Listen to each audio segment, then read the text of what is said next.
Beleza, pessoal? Aqui é o Joel Paviotti, administrador da página Iconografia da História. E esse novo material aqui, né, que nós vamos produzir hoje, é uma tentativa de trazer aí um pedido, né, um desejo de parte dos seguidores da página, que é ter um podcast da página, né?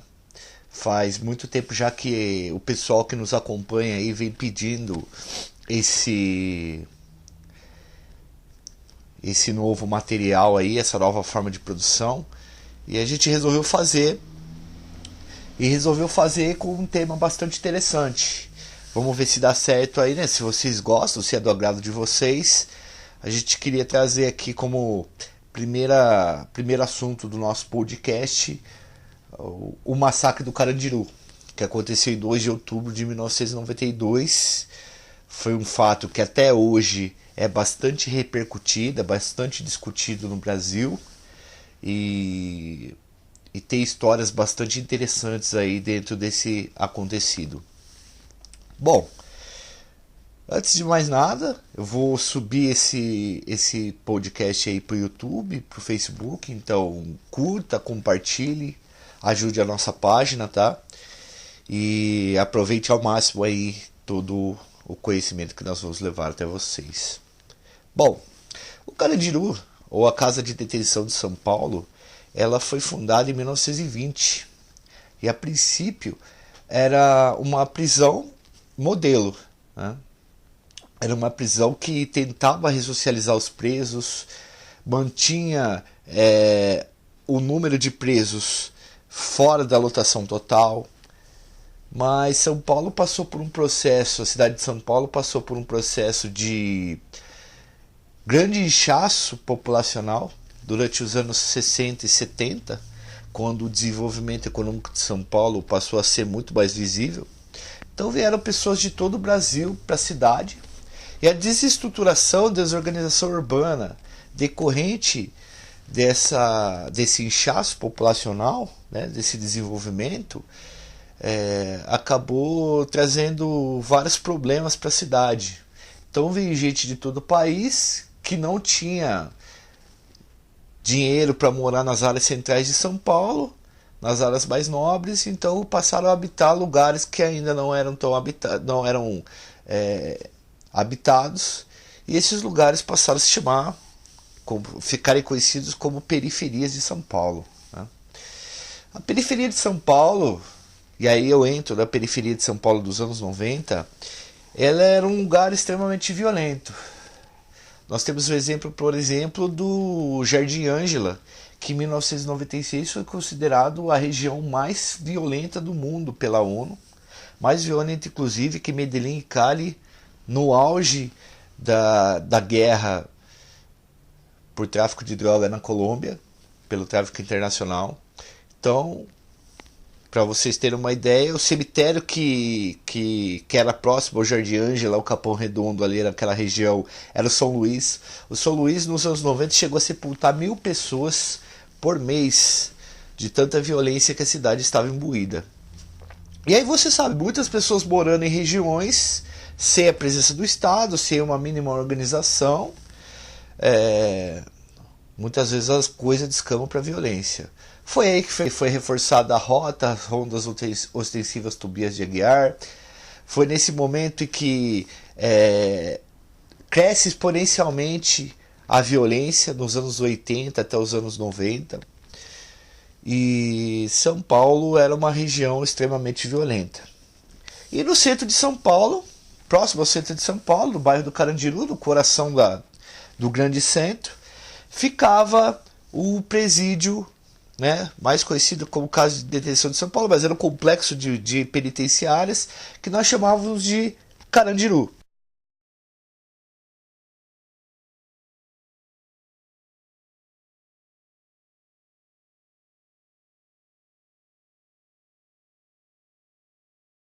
Ou mais conhecido na voz dos presos aí, das pessoas que moravam naquela região, como a Casa do Diabo.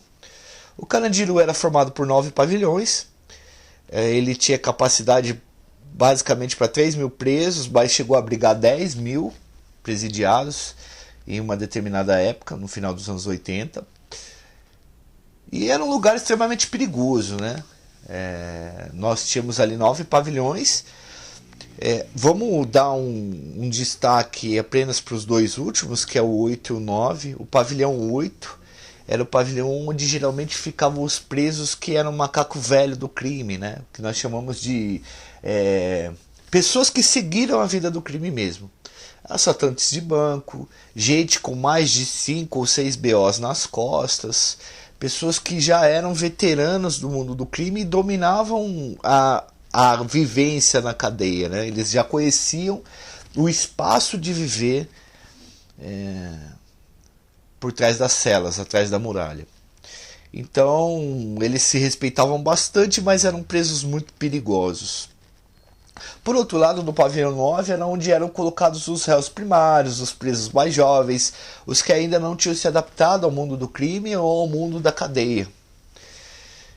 Então muita gente que estava ali no pavilhão 9, que ficava no pavilhão 9, era réu primário e presos provisórios que ainda não tinham sido julgados. Esses 2 pavilhões, eles são destaques porque foram os 2 pavilhões que foram protagonistas das rebeliões no presídio. E os outros pavilhões tinham serviços do próprio presídio, presos que trabalhavam, né? A gente tinha o pavilhão 2, onde ficavam os presos de bom comportamento, que saíam para trabalhar durante o dia e voltavam para dormir à noite, que nós chamamos de regime semiaberto. Mas o 8 e o 9, respectivamente, era o que dava cara para o Carandiru. E como que, antes da gente falar um pouco sobre o início do massacre, vamos contar um pouquinho sobre como era a socialização, né? O dia a dia, o cotidiano dos presos naquela época. Nós temos os livros aí que falam sobre esse período. Um livro de destaque é o livro do Percival de Souza, chamado Prisioneiro da Grade de Ferro, que ele fez uma incursão por cadeias e principalmente no Carandiru nos anos 70 e 80, e ele trouxe pra gente muitas histórias que tinham atrás da muralha. Tem uma história que é muito interessante, que ele conta lá, e bem cruel, que chama Sujeitos Enrabados. Aconteceu dentro da cadeia. Chega 2 sujeitos dentro de uma cela. Geralmente quem mandava nessas celas eram pessoas mais velhas, né? Eram criminosos mais velhos, mais experientes na vida do crime. E todo mundo que chegava numa cela, que era novato, precisava tirar o chinelo, tomar um banho, e geralmente dormia perto do boi. O boi é o banheiro, né? Então os novatos que chegavam, quando a cela estava lotada, eles dormiam próximo do banheiro. Naquela época, como não tinha ninguém que gerenciasse a cadeia, né, salvo os funcionários que eram poucos, o mundo do crime era bem desorganizado. Então várias coisas aconteciam com um cara quando ele era preso. Nesse caso que eu vou contar para vocês, esses sujeitos eles chegaram numa cela, né, eles eram novatos, chegaram nessa cela e eles foram estuprados pelo, abre aspas, dono da cela, fecha aspas. Após o estupro, eles passaram os dias afiando a escova de dente. O dono dessa cela dormiu uma noite e eles deram tanta estocada no ouvido desse cara com a escova de dente afiada que os miolos do cara saíram para fora. O Percival descreve isso como uma cena horrível, né? Você vê aquilo e você fala assim, nossa, cara, que coisa violenta. Na cadeia também tinha segunda-feira sangrenta. Por exemplo, você devia um dinheiro para um traficante lá dentro da cadeia. Naquela época fumava-se muita pedra, né, dentro da cadeia, então o número de viciados era enorme, pelo alto grau de potência de vício que o crack pode causar. Então se você estivesse devendo um traficante, por exemplo, você tinha que pagar ele. E você pagava em cigarro, que geralmente era a moeda corrente no sistema no sistema penitenciário. Até hoje é, inclusive. E aí, geralmente, o que o cara que estava devendo fazia? No domingo, que era o dia de visita, a mãe e os familiares iriam visitar, e o dia de visita sempre foi sagrado para o preso, né? Você não pode vacilar no dia de visita. E pedia os cigarros para a mãe para poder pagar o traficante. Só que se ele não conseguisse o dinheiro com a família, né, os maços de cigarro, ele era cobrado na segunda-feira. Naquela época chamava-se de Segunda-feira Sangrenta, que era o dia que geralmente os presos iam para as ideias, né? Ir para as ideias, como se fala no jargão da cadeia, seria resolver o problema na base da violência. Então morria-se muito preso, tinha um espaço específico para se resolver esses problemas, que eram a gente chama de Rua 10. Quem conhece a música do Racionais, Diário de um Detento aí, sabe que a Rua 10 era um lugar extremamente perigoso, né? E entrou na cultura pop aí pela música Diário de um Detento. E sangue até morrer na Rua 10. Então a cadeia era um lugar extremamente violento. Nesse contexto que a gente está falando, São Paulo se tornou uma cidade extremamente violenta e o presídio acompanhou esse desenvolvimento dessa violência, porque sujeitos muito violentos eram jogados ali dentro também, deixados ao léu. Então essa grande violência que ocorria no Carandiru, ela vai causar uma sensação na população de que se poderia resolver aquela violência com mais violência. E aí os presos, eles tinham uma forma de reivindicar o direito deles quando viam que, por exemplo, a comida estava ficando muito ruim, as condições da cadeia estavam ficando mais péssimas do que eram comumente, normalmente. Então eles tinham algumas práticas que eles conseguiam exercer pressão nos governantes. Aqui fora nós fazemos manifestações, protocolamos um pedido ao Ministério Público, né, uma denúncia, mas naquela época os presos eles faziam rebeliões. A rebelião sempre foi um mecanismo dos presos para tentar conseguir aí, atrair a atenção da opinião pública e dos governantes. Em 1986 teve rebelião no Carandiru, 4. Em 1987 teve várias. Teve uma que morreu, se eu não me engano, 9 ou 10 pessoas. Né? Em 88, 89, 90, em 91. Até porque a Constituição em 88 estava sendo promulgada e ela trazia direitos aos presos e aos egressos e ela não estava sendo cumprida, como ainda hoje não é. Mas acabou criando uma justificativa ainda maior pela briga de direitos, então rebeliões passaram a ser frequentes. Como o bairro do Carandiru era próximo ao centro de São Paulo, até considerado um bairro de centro, a opinião pública fazia pressão, toda vez que acontecia uma rebelião, a opinião pública fazia uma pressão muito grande sobre os governantes. Naquela época o governante de São Paulo, né, o governador de São Paulo era o Fleury. O Fleury era um promotorzão, com aquele estilo xerifão, andava de arma na cintura, falava que não ia ter violência no período em que ele estava como governador, né?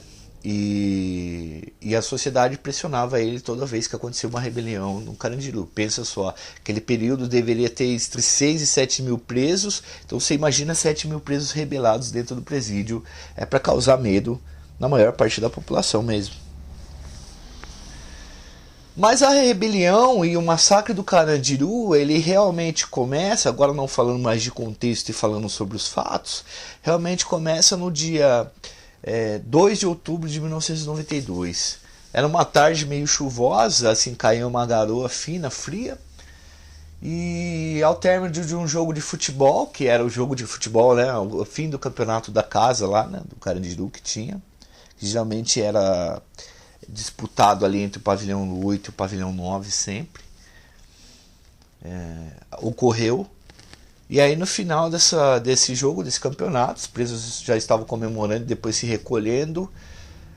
Dizem, né? A gente ainda não sabe o que despertou, o que foi o estopim dessa rebelião, mas a tese mais defendida por historiadores que realmente se debruçaram sobre o assunto foi que 2 presos, um chamado Barba, um que tinha o apelido de Barba e outro de Coelho, eles brigaram por conta de uma cueca, né?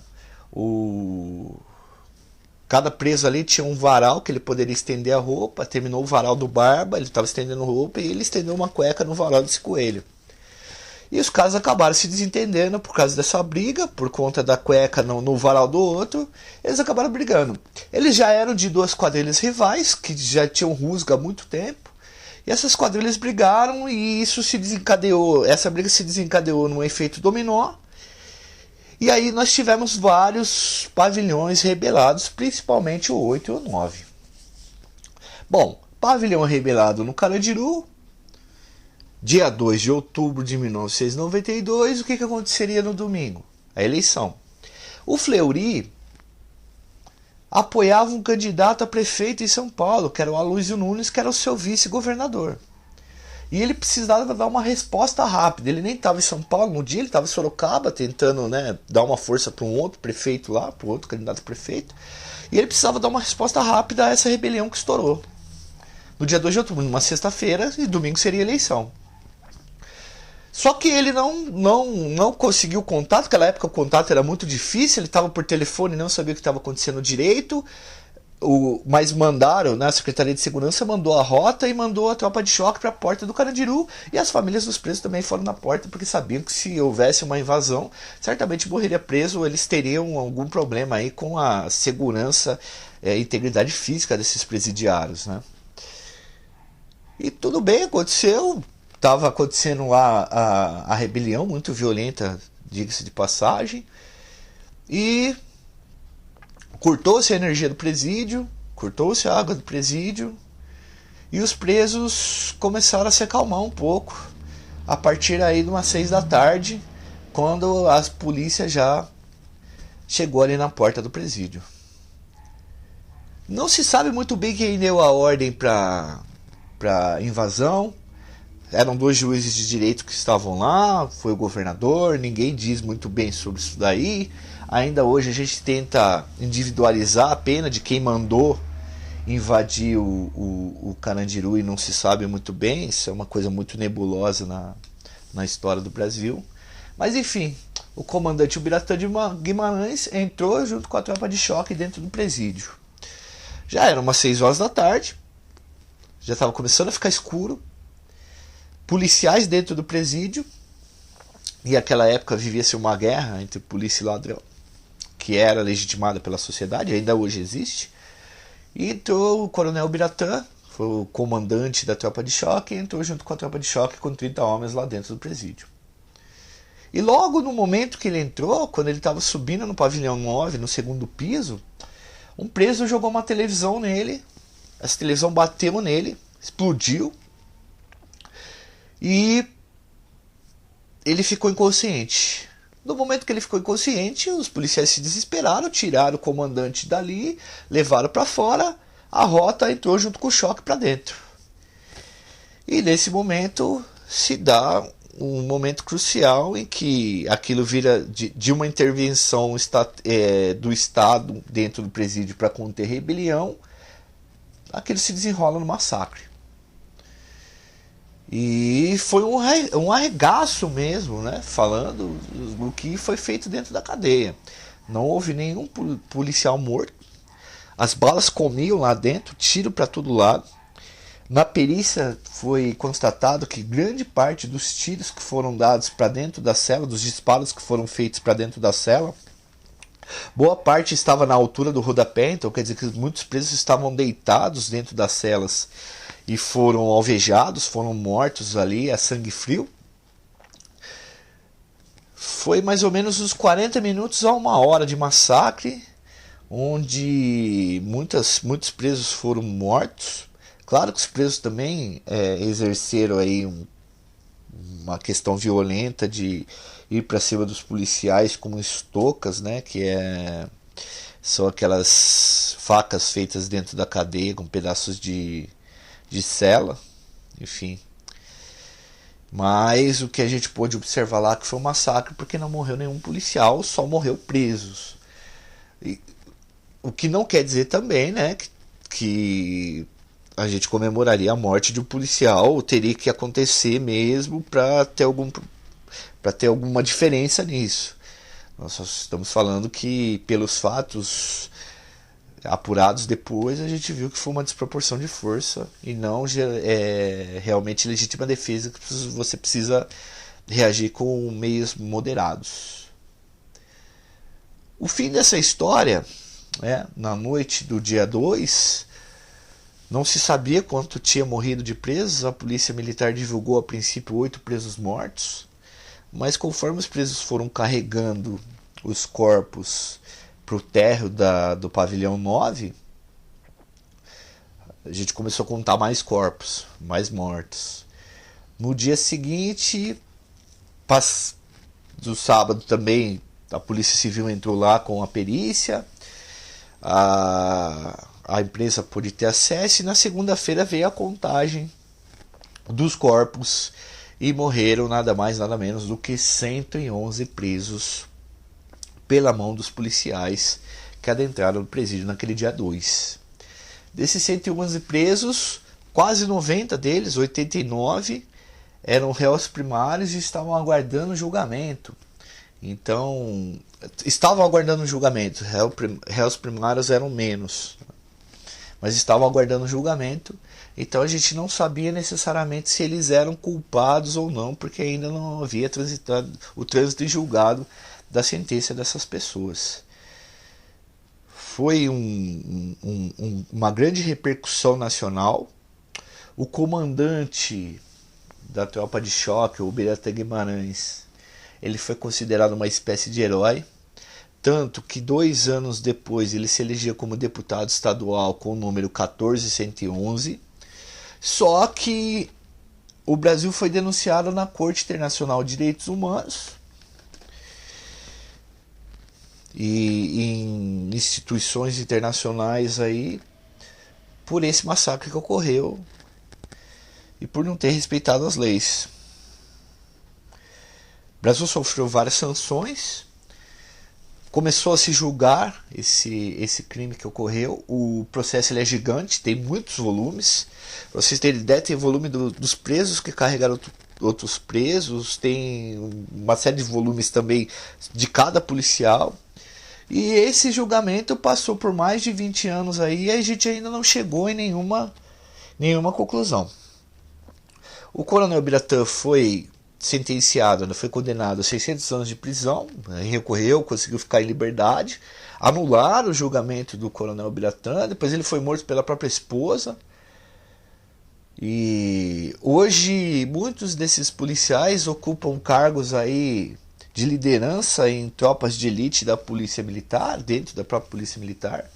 Há uns 2 anos atrás, um desembargador, né, ele foi e anulou o júri que condenava os policiais.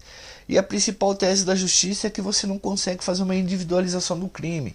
A gente não sabe de que arma saiu cada tiro e que policial deu cada tiro. Então a gente não pode condenar as pessoas de forma coletiva. Precisa dessa individualização que a justiça tanto pede. Então esse episódio do massacre do Carandiru, ele foi muito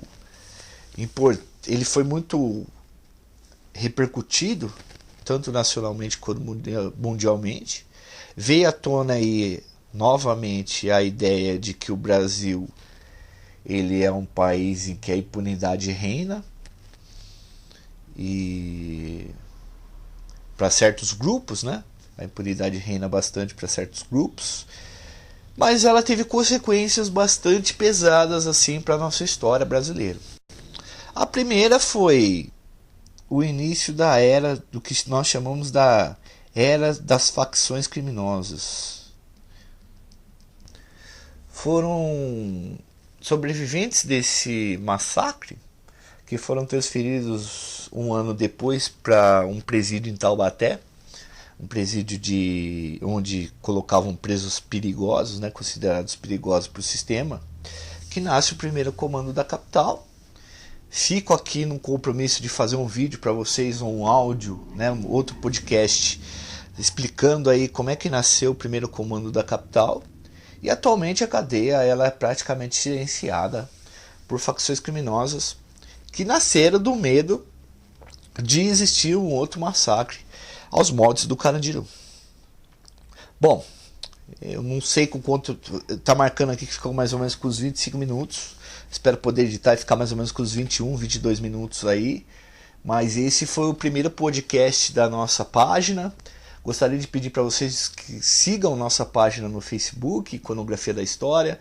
Nos sigam no Instagram, Iconografia da História Oficial. E também no YouTube, nosso canal Iconografia da História. E vamos crescendo junto aí, galera. Falou! Um forte abraço a todos. A todos. A todos.